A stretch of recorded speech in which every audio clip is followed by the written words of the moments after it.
حکمت، جس کی بات نہ مانی جائے اس کی حکمت نہیں چلتی۔ حکمت ایک درخت ہے جو دل میں پیدا ہوتا ہے اور زبان پر پھل لاتا ہے۔ حکمت کی زبان بات مومن کی گمشدہ چیز ہے۔ اگر چیز منافق کے منہ سے نکلے تب بھی اسے لے لینا چاہیے۔ حکمت منافق کے دل میں اگر آئے تو بھی جلد چلی جاتی ہے۔ فکر سے حکمت پیدا ہوتی ہے اور عبرت پکڑنے سے عصمت حاصل ہوتی ہے۔ قرض لینا غلامی اور اس کا ادا کر دینا آزادی ہے۔ سب سے پہلے حکمت لذات کو ترک کرنا ہے اور سب سے افضل دنائی فانی چیزوں کو دل میں جگہ نہ دینا ہے۔ بہترین حکمت یہ ہے کہ انسان اپنے آپ کو پہچانے اور اپنے مرتبہ پر ٹھہرا رہے، یعنی اپنی قدر سے بڑھ کر کوئی بات یا کام نہ کرے۔ حکمت کو اپنا کرتا اور وقار کو اپنی چادر بنا کے یہ نیک لوگوں کا زیور ہے۔ حکمت کی بات جہاں کہیں ہو اسے لے لیں، کیونکہ حکمت کی بات گویا ایماندار لوگوں کی گمشدہ چیز ہے جسے وہ جہاں دیکھتے ہیں لے لیتے ہیں۔ حکمت کی بات جو شخص بتائے اسے سیکھ لیں اور اس کی بات میں غور کر کے وہ کس درجہ کی ہے، اور اس بات کا خیال نہ کریں اس کا کہنے والا کیسا ہوگا۔ 5 امر نہایت برے ہیں: علماء میں بدکاری، بوڑھوں میں زنا، حکام میں دولت اور حرص، دولت مندوں میں بخل اور عورتوں میں بے حیائی۔ حکمت کا درخت دل میں اگتا ہے، دماغ میں پروان چڑھتا ہے اور زبان پر پھل لاتا ہے۔ جو شخص اپنی عقل کو قابو میں رکھتا ہے وہ حکیم بن جاتا ہے، اور جو شخص اپنے اللہ تعالیٰ کی نافرمانی سے بچتا ہے وہ عزت پاتا ہے، اور جو شخص اپنی خواہش نفس کو دبانے پر پرہیزگار بن جاتا ہے، اور جو شخص اپنے قول و قرار کی حفاظت کرتا ہے وہ وفادار ہی کہلاتا ہے۔ حکمت عصمت کے ساتھ اور ہیبت ناکامی کے ساتھ جکڑی ہوئی ہے۔ حکمت کا ثمرہ دنیا سے بے لاگ رہنا اور جنت کا شیدہ ہونا ہے۔ حکمت اور عقل مندی سے علم کے پیچیدہ مضامین کا عقدہ حل ہو جاتا ہے۔ حکمت عقل مندوں کا باغ اور بزرگوں کی طبیعت کی خوشی کا سامان ہے۔ حکمت کو لازم پکڑے رہیے کہ یہ نہایت قیمتی اور بیش قیمت ردا ہے۔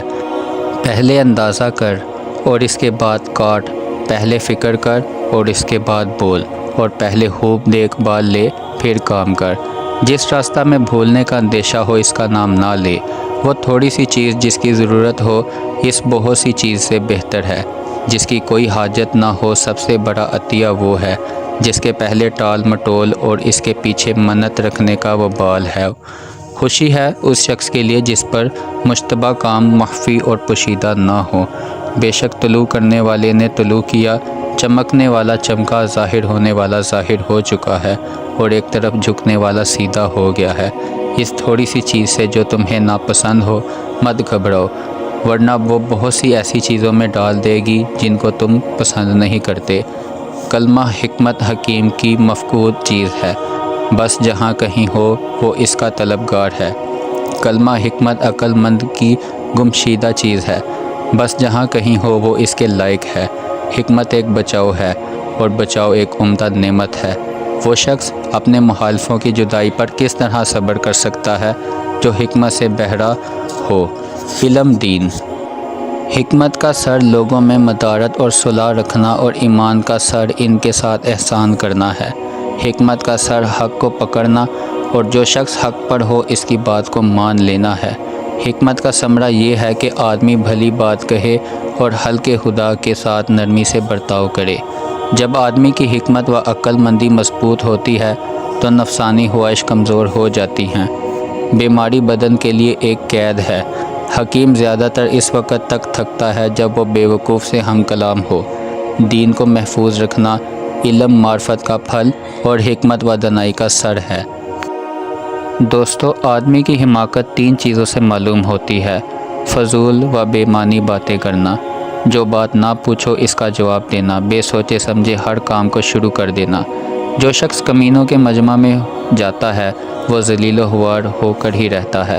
حماقت ایک ایسی بیماری ہے جس کا کوئی علاج نہیں، ایسا مرض ہے جو کبھی اچھا نہیں ہوتا۔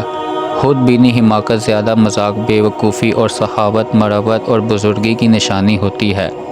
حماقت سے بڑھ کر کوئی محتاجی نہیں اور بے وقوفی سے بڑھ کر کوئی چیز باعث معیوبی نہیں۔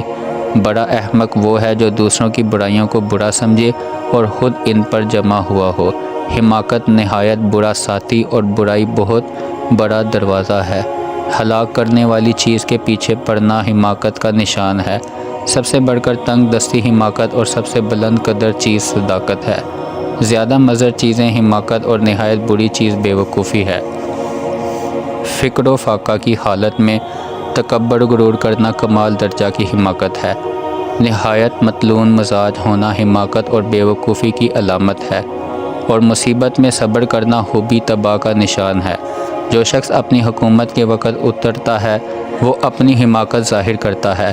احمد کی دوری اس کی نزدیکی سے اور اس کی خاموشی اس کے بیان سے بہتر ہے۔